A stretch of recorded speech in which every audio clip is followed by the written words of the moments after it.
This show is a part of the podcast network of the Walled Garden Philosophical Society, an international community of philosophers and seekers dedicated to the pursuit of truth, wisdom, virtue, and the divine, wherever they may be found.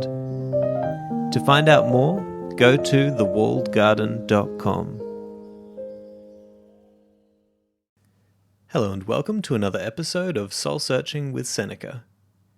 Now, in today's episode, we're going to be focusing on verses 1 through to 6 of letter number 15 on brawn and brains. And in these few verses, Seneca is kind of talking about how far should one go with their physical fitness. You know, should it take priority, or should you give that priority to the soul, as we have kind of talked about before?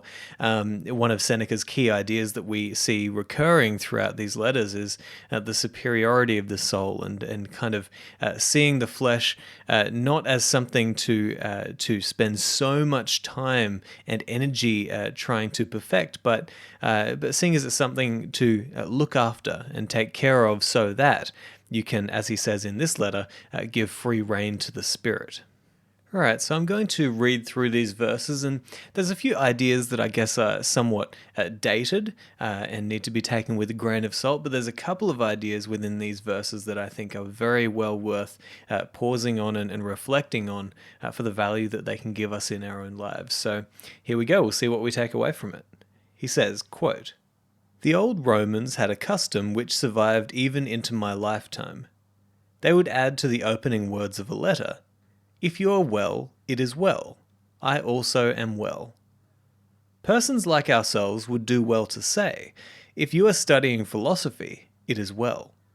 For this is just what being well means.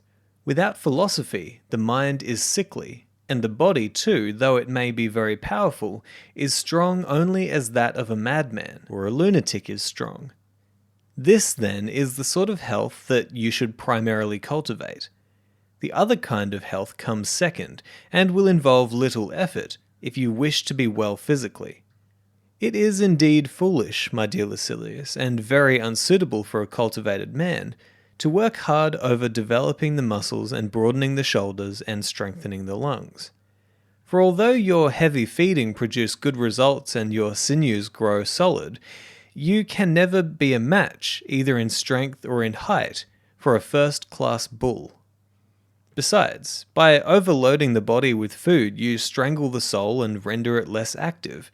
Accordingly, limit the flesh as much as possible, and allow free play to the spirit." End quote. All right, so here we see Seneca again developing that idea that we've seen him talk about multiple times in his letters, which is this idea that the soul has superiority over the body, right? And I don't know if it's necessarily, I don't think that Seneca has this opinion that, you know, you shouldn't take care of the body. He clearly thinks that it's important to look after your body, to nourish it and to take care of it, right? But only so that it can support the mind, so that it can support the development of your spirit, right? And he says this at the end. He says, limit the flesh as much as possible and allow free play to the spirit, right? And, you know, he goes on in further passages that we'll talk about to give us examples of the kinds of exercises that he thinks, you know, are aiding to his spiritual development or his soul's development, you might say. But ultimately, he does believe that the most important thing is the soul, which means that everything should serve that purpose, right? And you know, I think that obviously we have information today that can help us to think even better about this. I mean, just knowing that strength training is one of the very few things that we know absolutely aids longevity and flourishing in life and you know, health and well-being for long term as well. And it also aids cognitive ability, really does, and slows down the decline of that cognitive ability. And so, you know, it doesn't have to be like a black or white sort of thing that we're talking about here. And I don't believe that Seneca thinks that either, right? But what he is trying to say is that there's a natural hierarchy in the world, and the soul is higher than the body in that hierarchy.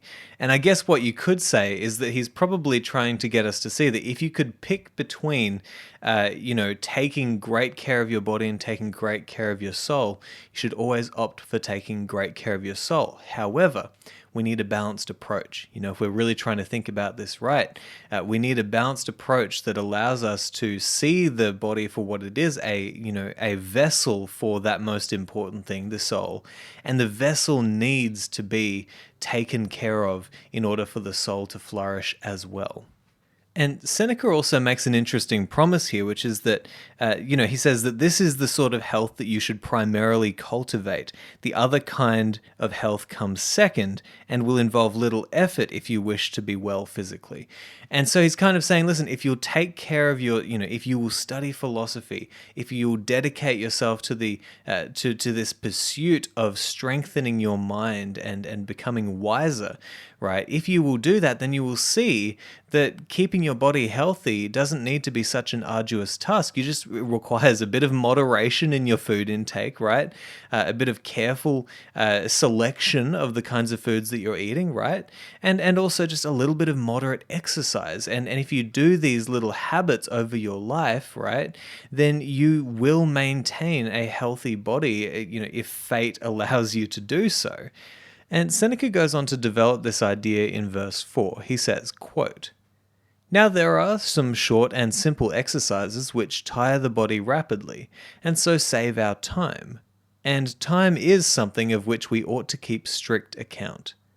These exercises are running, brandishing weights, and jumping, high jumping or broad jumping, or the kind which I call the priest's dance, or in slighting terms, the clothes cleaner's jump. Select for practice any one of these, and you will find it plain and easy. But whatever you do, come back soon from body to mind. The mind must be exercised both day and night, for it is nourished by moderate labour. And this form of exercise need not be hampered by cold or hot weather, or even by old age. Cultivate that good which improves with the years." End quote. Alright, so here we see Seneca, the personal trainer, giving us his training regime, right? And you can imagine he's talking to himself now, and he is saying, listen, you can get out there and you can do these exercises like running and jumping and brandishing weights, and these are the sorts of things that will get your body moving, quickly, in bursts of energy, and then you can come quickly back to the mind. He was really on a mission here with his writing, especially, to really uncover some of the mysteries of his mind and to really try and make some headway in his study of philosophy, right? And so Seneca was thinking it's way more important for me to be spending my time on my mind and on my soul than it is to be spending it on the body. And so he wanted to get in there quickly and get out. And I think a great modern day example of somebody who does this and who is inspired by this is a guest who I've had on the podcast multiple times, Kevin Vost. And he actually told me that he was inspired by these words from Seneca because he did a lot of strength training throughout his life. And he was inspired to take up HIIT training, high intensity interval training, which is exactly the kind of training that Seneca is talking about here, with these big bursts of energy, right? And so it's a very quick workout, but high intensity. And so you get in and you get out and you can, go back to your life, right? And it doesn't have to take a lot of time, and it doesn't require a whole bunch of equipment, right? But you can get the job done and you can look after your body. And so Kevin Vost really took this on board and started using this in his own life and saw great results. And he's also, an intellectual as well. And so he spends a lot of time studying and writing, and that's the most important thing to him.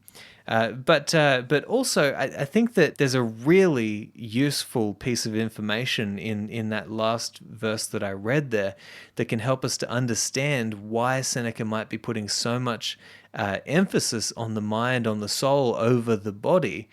And it's because he says here, you should cultivate that good which improves with the years. And that's a really interesting thing to think about, right? Because what does the body do over the years? It decays, right? So that means something about the nature of the body, but what does the soul do? What does the mind do? Of course, there's, the end of our life. We might be struck by fate with these, with diseases of the mind, right? With the diseases of the brain, but ultimately, your wisdom, your soul, your mind, your education, your knowledge, your understanding, these are all aided by your philosophical study. And they help you to develop your mind so that it is more beautiful, more valuable, more useful to you over the ages, over time. Cultivate that good which improves with the years, and that is the mind, that is the soul.